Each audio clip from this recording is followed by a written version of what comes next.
Welcome back, everyone, to our continuing adventures on the Let's Defend platform. Today we are taking a whack underneath the Security Analyst Path, the only critical I have in the practice section. SOC336 Windows OLE zero-click RCE, or Remote Code Execution, Exploitation Detected. CVE 2025-21298, EventID 314, type malware, and occurred February 4th, 2025, 4:18 p.m. So this looks like we got a email from projectmanagement at pm.me to a Austin at letsdefend.io. Subject line important, action required for upcoming project deadline. And looks like it included a mail.rtf. Now, full transparency, I have gone through, taken the hash, and dumped it into VT, as you can kind of see up top. And tried to sit there and take a look at the hash, because I am unable to download this mail.rtf. Keep getting a bunch of complaints from AWS, so we will just proceed with what we have. And so we have the hash, and we've got the IP address of the sender. So if we keep everything inside of the platform for the moment, we take a look at the sending SMTP address, the 84.38.130.118, and it comes back as malicious to the internal threat intel. And then we'll stick with that. If we take the IP address, dump it into VT, we get confirmation. It's a Latvia IP address. 8 out of 94 engines detecting a problem. If we take a look at, say, Talos, we don't really have much of anything. Looks like it might have been on a blacklist at some particular time because status is expired underneath their block list. And if we take a look at OTX, Level Blue Labs, or what was Alien Vault. Looks like it goes back to a blazetech.us, but no associate. Oh no, there is a pulse. Recent additions, see.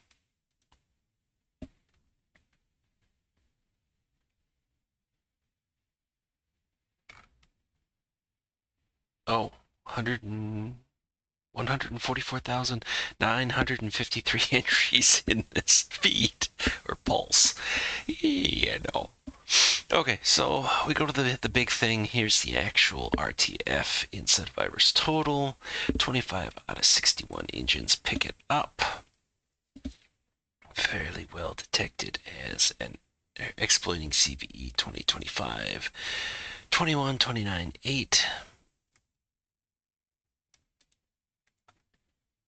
And of course the aspect would be what does that look like? So from here we can take a look and try to harvest any sort of actionable intelligence, and there does not look like there's much of anything. So realistically, we would really need to have this sucker to dump it into some of the other sandboxes to see what happens. Take a look at communication, HTTP. Oh, great. But you don't give me anything else. DNS resolutions, IP addresses. It looks like it causes the error reporting to kick off. Doc.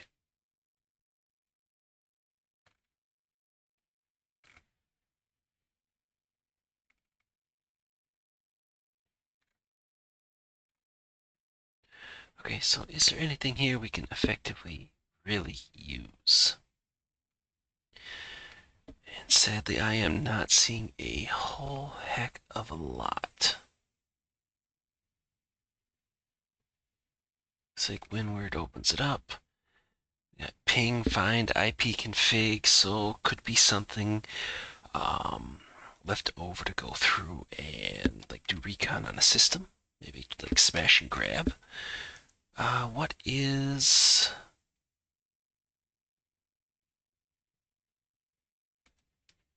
What is the vulnerability? I'm not gonna lie. I mean, I'm doing this right now in May 2025, and I think this one just kind of went underneath the radar.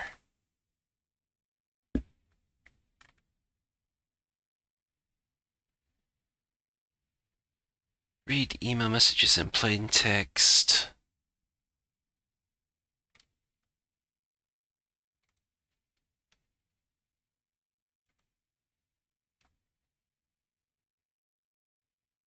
Will it actually load, or do I need to take down? Oh, she's trying. Okay, so basically it just looks like it's a problem with RTF documents. This feels like we're like 10 years in the past currently.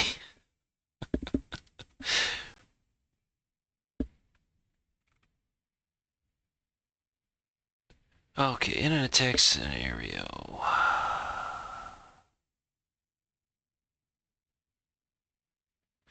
Okay, so they're doing the same thing about reading emails in plain text format.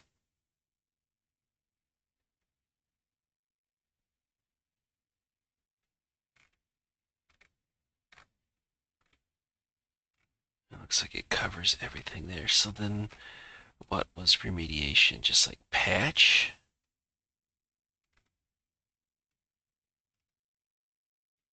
Release Jan 14, last updated. Severity high to no one's surprise. Wasn't there usually like a mitigation, like apply such and such a patch with these? No. Okay. So let's take a look at the endpoint. It was Austin, right? Yeah, okay. So I'm here. Web traffic looks kind of like your typical user. Netflix, LinkedIn, TikTok. Bad. Pinterest, Spotify, Reddit, Apple, Medium, Quora. Terminal history. 8:06. When did the email come in? I got the email over here. 5:12 a.m. Reaching out to remind you upcoming project. Please review. Okay, so typical phishing tactic. A deadline coming up. We need you sooner rather than later. Go ahead and open this thing up because it's your responsibility to ensure the project stays on track. Signed, a project management team. And this looks weird because it's making so it's doing reg serve, so it's going out, pulling down an IP address, 8438.130.118. Wasn't that the same as yeah, so the SMTP address, that Latvia IP. Yeah, we take that thing in and we do the shell.sct, which would end up being written out as everything runs as scrobj.dll. We come back with 5 out of 97. And again, another particular aspect that we do not have a actual sample as it sits to pull. So, but we could assume that the RTF document kicking off with the vulnerability mentioned in the portion, this is the remote code execution. It's pulling CMD and it wants to go out and register a DLL that's pulled from that address that's originally as shell.sct. So if we take a look at individual traffic, got Google, got a bunch of normal stuff, as it looks like, until we get to there once that actually kicks off. So if we take a look at the process, we got Outlook.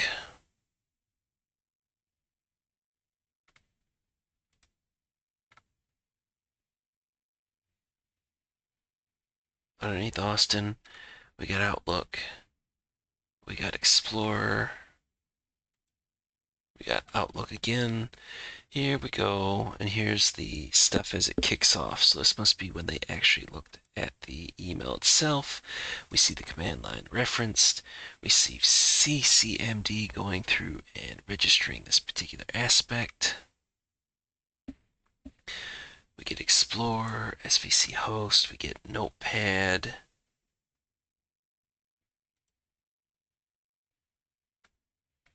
And then nothing that really stands out after that point. So, because we're doing this as a security analyst, it's like, okay, this realistically will want to be shot up to IR and escalated because we have what appears to be successful execution. Okay, so we want to take a look and see as to how far this particularly spreads, because one of the questions may end up being quickly with a engagement to IR, the aspect of, okay, how widespread is this? And that may determine, depending as the organization, it's got to be 2 or more, 3 or more workstations. But this, if we take the IP address that's mentioned in here, the 84.38.130.118, again, that matches the SMTP address. We dump it into log management. We only get one result, and that being the Austin workstation reaching out to the IP address in question. It was permitted, so that means as long as everything came back through, and this was up and still live, we can consider the workstation compromised. So whatever that DLL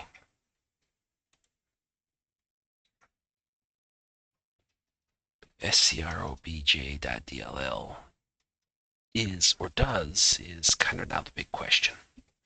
But we may not get into that particular aspect as we do not have a sample, we don't have a hash, and I don't see anything listed in here, be it processes or anything else, but we've done the needful. So the whole aspect is that we're going to be asked, yes, we need to knock that sucker out.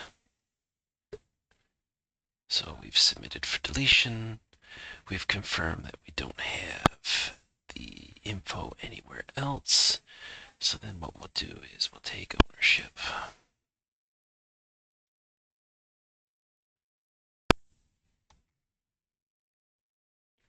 That pops in there. We're going to do our create a case so we can answer the questions.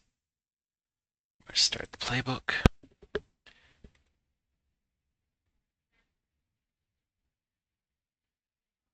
This would be unknown or unexpected outgoing internet traffic, because we've now, this goes back to the Austin system reaching out to that 84 IP address. Was it quarantined or cleaned? No evidence that it was quarantined or cleaned. We take a look at the C2 address. Sticking with inside the platform, we get that it is malicious according to taking a look there. Now granted, yes, it's also covered by taking a look here. I guess the other wait, why is it .com? It shouldn't be .com. It should just be the IP. Okay, 11 out of 96 for that particular one. And we might actually get a hash too.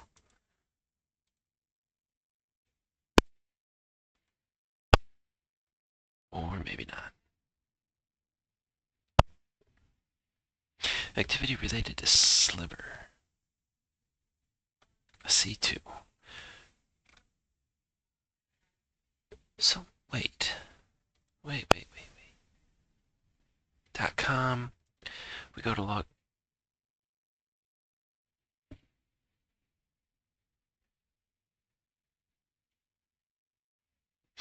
I mean, I suppose you could own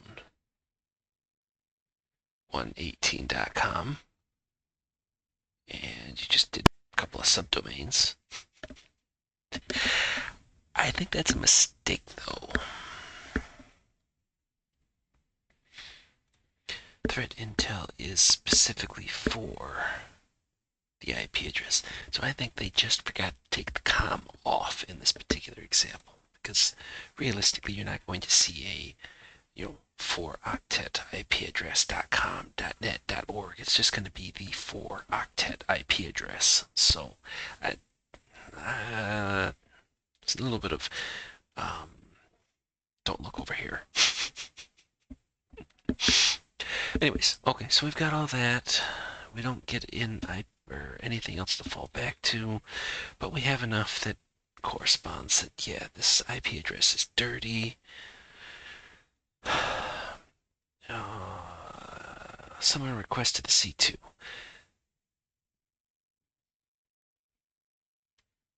Well, yeah, that's... It's not if someone else, it's if someone. And we can see that reach out. Do the containment, which we did, and now we build out the other aspect. So we're going to take, this is the SMTP address. That's going to be an IP address. We're going to pop in the particular sender, as that's an item for us, right? Email sender. And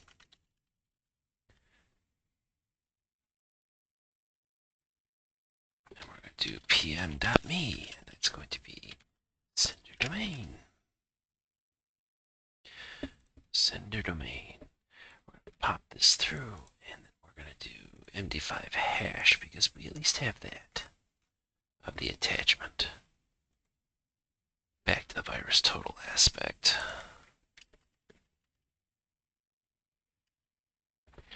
And that's going to be mail.rtf. The other aspect we have is the URL that was reached out to pull down the files. And when I tried to pull, we unfortunately do not have a MD5 or hash for any of that. Sadly.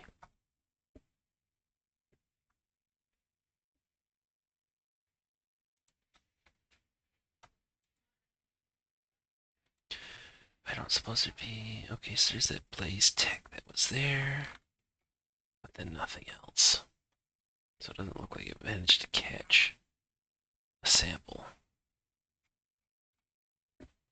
Oh well.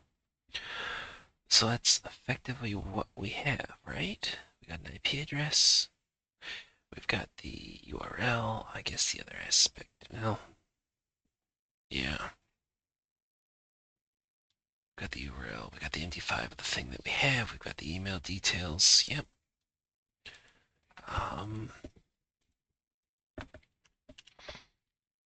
Parent RCE from mail.rtf. Mail. Let's just do this. Email removed. System quarantined. No other host appears to have communicated with, and then we're going to take the malicious IP address that we have. And if we're going to do best practices, realistically, we should go through and defang so putting the brackets over or before and after the dots, just to prevent anybody from or having a link to actually reach out there.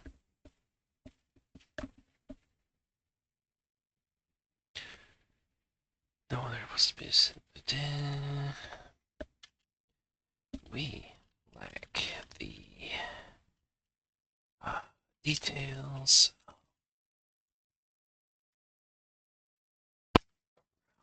The downloaded, executed,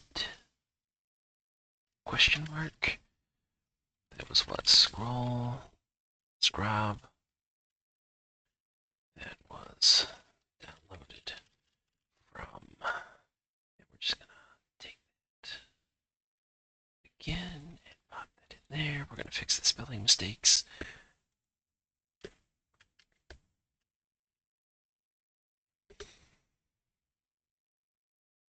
Okay, so we've covered the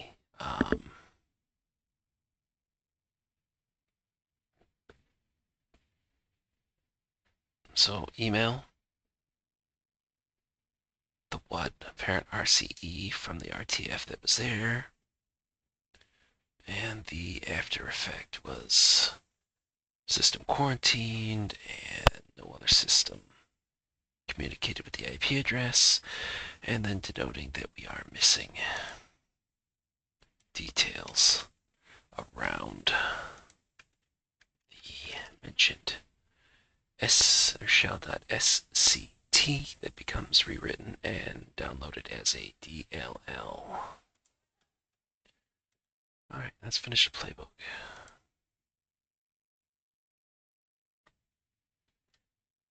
Take a quick look. Yeah, there's nothing else from there, but okay, that would be true positive. We'll update the note. The same thing we put in there, we'll mark it as true positive. And then supposedly,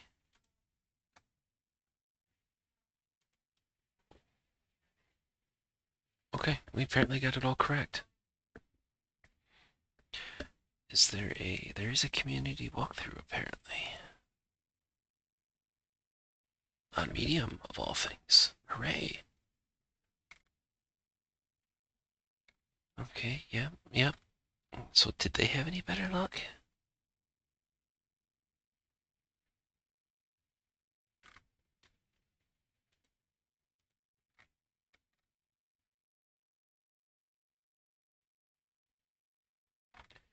Triggers, user clicks, crafted email, contain a bit of commands, lead to code execution.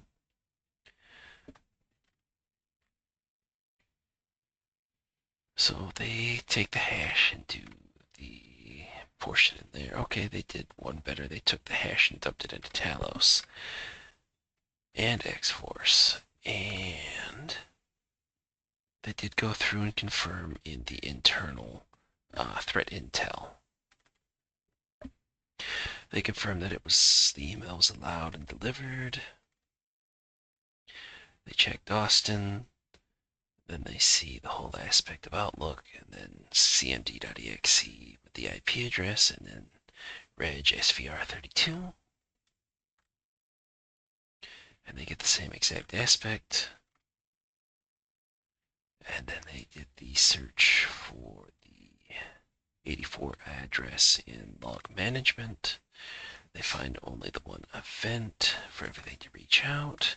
They quarantined the system. They popped it through.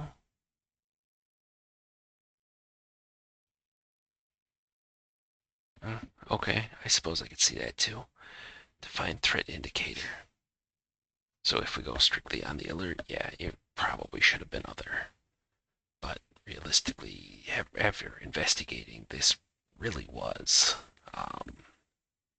You get the signature from the rule, and then as we investigate the system, we see the weird reaching out to the 84 address. It was not quarantined because everything was allowed through. We confirmed it was malicious. And then we checked log management to confirm somebody reached out to the IP address, to confirm that it's knocked out. And so what did they get? They got the malicious URL, they got malicious SMTP, C2 server, yeah. And then a sample as to how they wrote everything out, which a little bit more detailed than mine.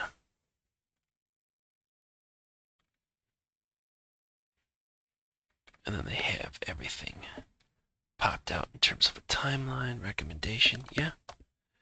Just reset users' credentials, yep. Kill any active sessions. Delete the malicious email, which we did. Update the rules to quarantine anything containing RTF documents, not a bad way to approach it. Block the domain, block the sender IP. make sure that all the hosts on the network are patched.